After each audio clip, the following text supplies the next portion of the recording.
Jenny was born to be God's dwelling place, a home for the presence of her King. So let her life now be separated unto the Father, that she might be what she was born to be. You were born to be. You were born to be God's dwelling place, a home for the presence of our King. So let our life now be separated unto you, my Father, that we might be what we were born to be.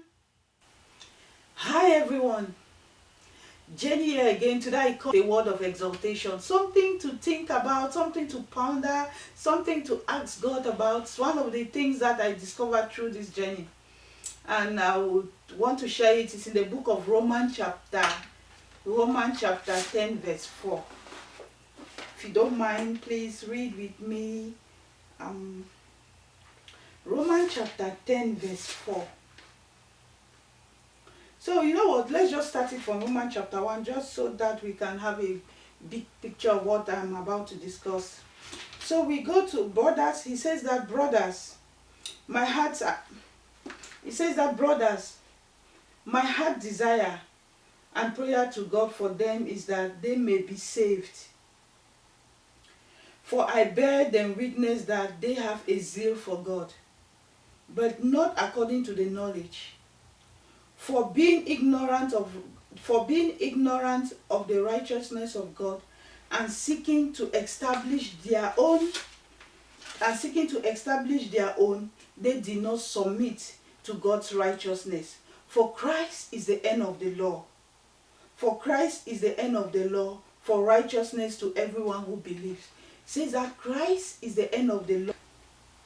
My heart desire, Paul was saying that my heart desire and prayer to God for them is that they may be saved. For I bear them witness that they have a zeal for God. So you see, these are a group of people who are so zealous, who love the things of God. So Paul testified, and I testify.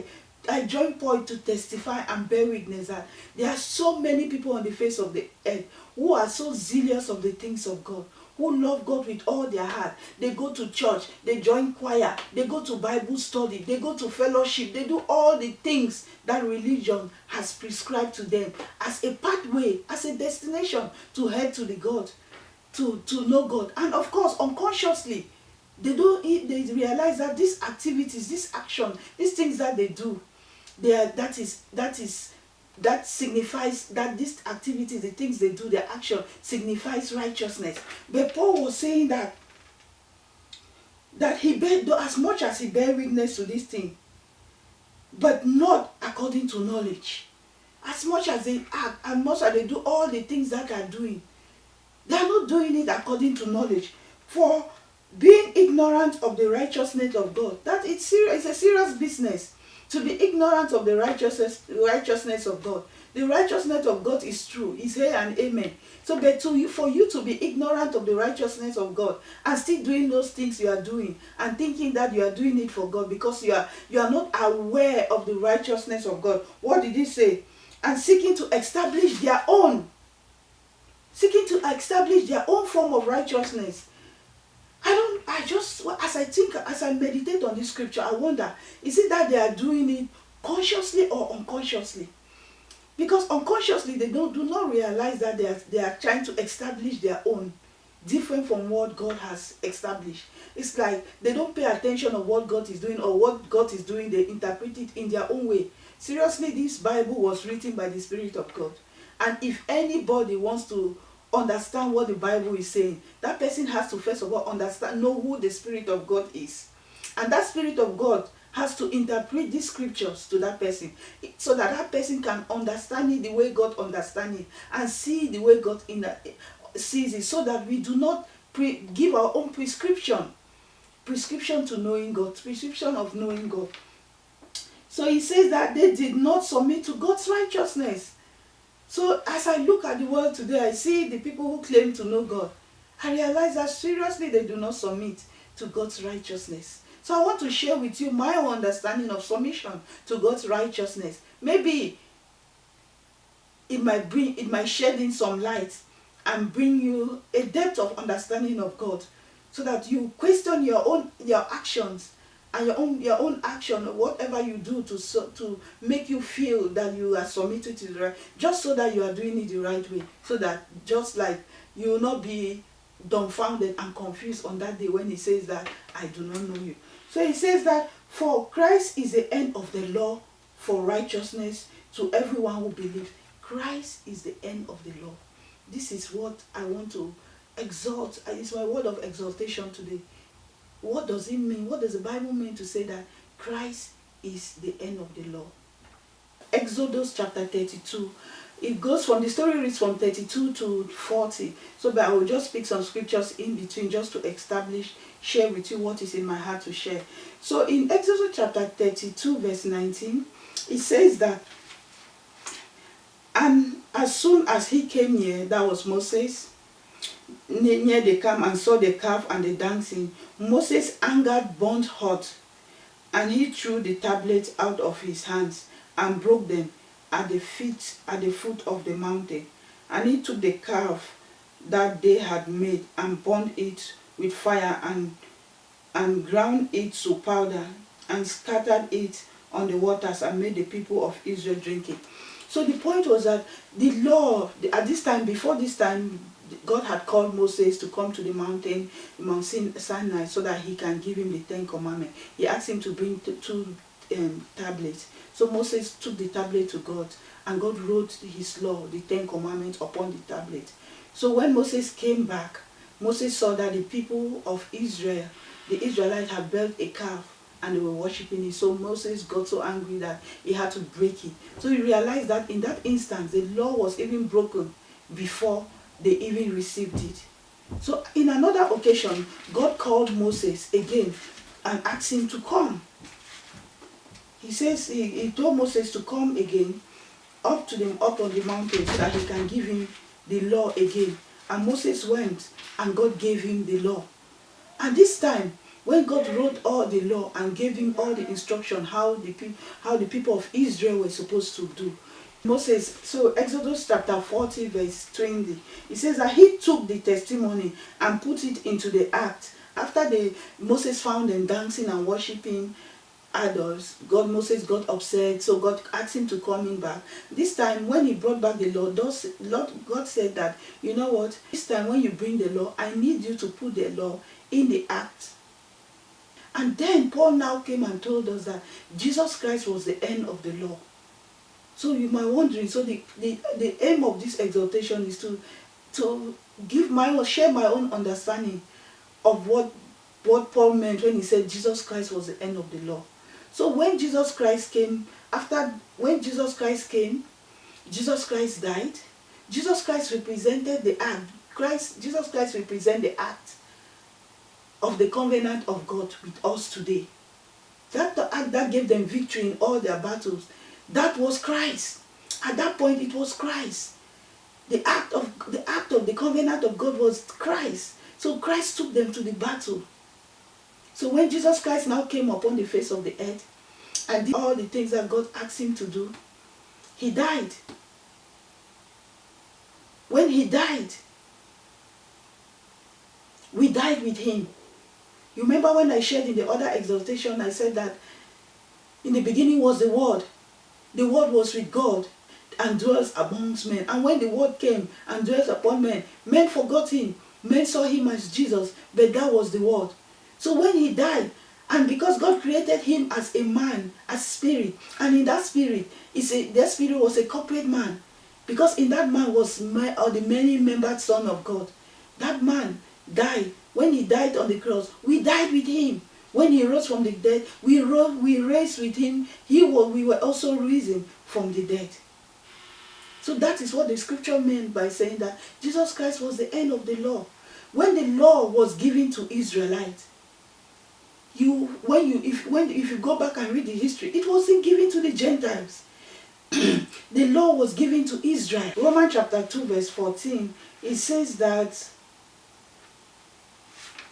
Romans chapter 2 verse 14, for the Gentiles who do not have the law. So you realize that when the law was given, when Jesus Christ was the end of the law. And the Gentiles, those people who were not Jewish, they were called the heathens. They were not part of the law. When the law was given to Israel, they were not part of the law.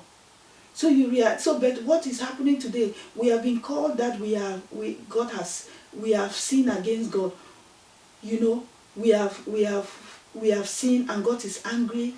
God is upset with us, and we've been told so many different things about God. So we do not have access to God because of our transgression. But it says that for the Gentiles who do not have the law was not for us.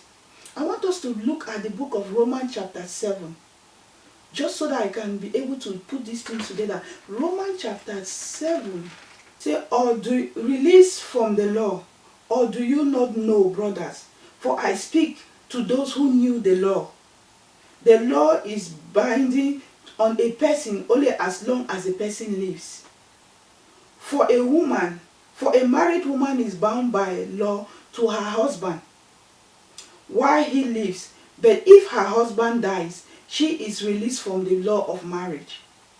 Accordingly, she will be called an adulteress if she lives with another man while her husband is alive. But if her husband dies, she is free from that law. And if she marries another man, she is not an adulteress. So the law is telling us about the law of Israel. About the law of Israel. At that point, Israel was married to the law. And of course, because they were married to the law, they were married to the 10 Commandments. The law bounded them, they covenanted to the law that they will keep the 10 Commandments. They will follow through, they will agree everything. So they were married. So at that point, Israel was married to the law. And of course, because they were married to the law, God became their God. God became their judge. And of course, because if they fail to keep the law which they covenanted, then they will be punished. We are being told that Jesus Christ was the end of that law. And that's it. Because of that law, because they failed to keep the 10 Commandments, God told them that He took away the law from them and said, you know what, we'll put the law of the covenant in the act. Because these people will never be able to keep my law. And so when God sent His Son, Jesus Christ, He came and did everything that was expected of Him and died. When He died, we died with Him. So the law, because we are Gentiles, the law is not, we are not bound by that law. But of course, the religion has bound us by that law. They say you are sin, you are dead. And because we do not know who we are, we have been put back to that law. I want us to read further into the scripture. Of course, Romans chapter 3 verse 23 says that all have sinned and fallen short of the glory of God. All have sinned. When you sin, you have transgressed the law. But sin, for us, sin for Christians, sin for the Gentile was missing the mark. It was missing the mark of the standard of the status of Christ. To establish the fact that we were never under the law. When the law was given to Israel, it was given to the Israelites. There were no Gentiles in there. So the law was given to the Israelites. And because we are in Christ, remember we were made in His light. So let us make man in our likeness and in our image. We were made in the likeness and the image of God. That is who we are. We are spirit being. And because we were made in the likeness and the image of God, we are in Christ. That is how we were. In that one man that God created from the beginning was Christ Jesus. He was one single man, but in that one man was the whole of humanity. He was a corporate man. And so when he went to the cross, when he died, we died in him. When he died, we died with him. When he was on the cross, we were in the cross with him. We died with him. So when Moses, God told Moses, don't give the Israelites the law. They will never be able to keep it. Put it in the ark. He gave prescription on how the ark should be built. The ark was built according to God's prescription. The ark represents Christ. So we realize how Christ has been from the beginning to the end. He was there when the Israelites were going to war. He was there. He was the act of God. He won the battles for them. He defeated them. He defeated the Philistines, defeated all the enemies of the Israelites in the days of old. And we are in Christ. So that is what Paul meant when he said, Christ is the end of the law. So we were in him. Romans chapter 3, verse 19 says, now we know that whatever the law says, it speaks to those who are under the law. We are Gentiles. We were never under the law. The law does not have dominion over us. The law does not have power over us. For Israelites, when they sinned, it was a legal issue because they covenanted with God. God became their judge. And they saw that sinned, it shall die. He spoke to them. We were never under the law. As Christians, for the Gentiles, sin is missing the mark. For the Gentiles, sin was missing the mark. Yes, we have all sinned. But what did we do? We missed the mark. What is the mark? The mark is a standard of the status of Christ, of Jesus Christ. Every character, every behavior, every action, anything that you do that is contrary, that is against. It's like God has put a standard, put a tape, measuring tape. This is what I expect from you. You are Christ. This is your character. This is your nature. This is how you are supposed to behave. This is how you are supposed to have. This is your outlook. This is the kind of mind that you should be operating for. He said, let that mind be in you, which was in Christ Jesus. So any behavior, any character, anything that you do that is below, that is not in line with that mark, you have sinned. That is what sin is too for the Gentiles. But of course, the religious teaching has taught us that we are under the law. They've merged us with the Israelites and put us that we are under the law. No, we are not under the law. And of course, if you move further, verse 20 of that same Romans chapter 3, what does it say? It says that, but now the righteousness of God has been manifested apart from the law. So the righteousness of God is in Christ. You were in Christ.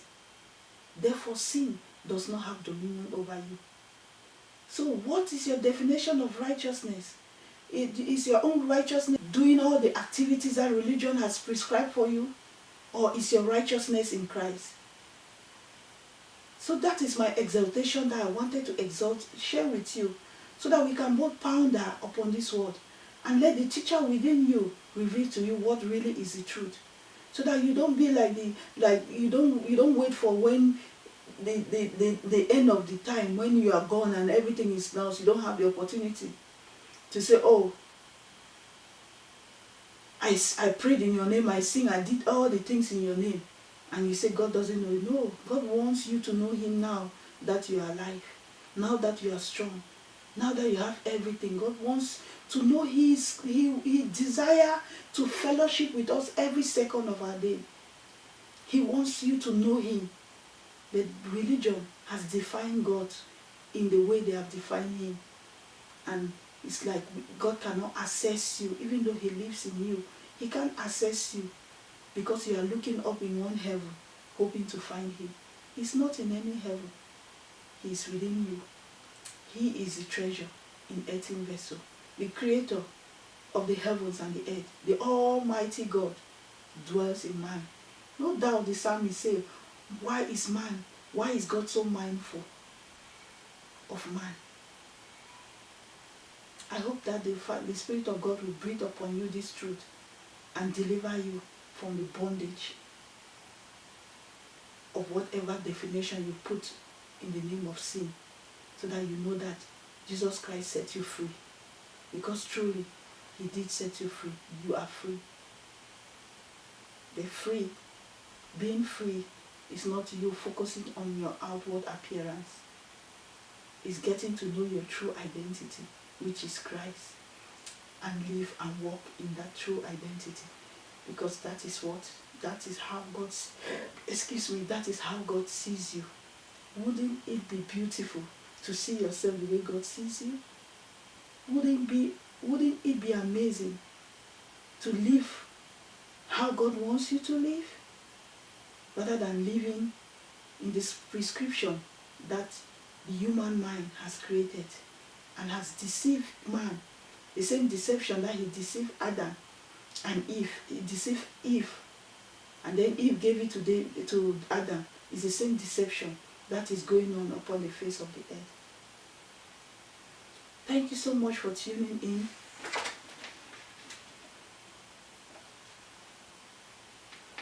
Thank you so much for tuning in. And I want you to know that your righteousness is in Christ Jesus. Jesus Christ fulfilled the law completely, totally. He did not die because he sinned. He did not die because he died so that he can fulfill the law of God. So the law of the Spirit of life in Christ Jesus has set you free. Believe in that freedom and live the way God has ordained it for you. Thank you so much for tuning in. Don't forget to connect to the source of all life. That is the source of your happiness. He is the source of your deliverance. He is the source of your health.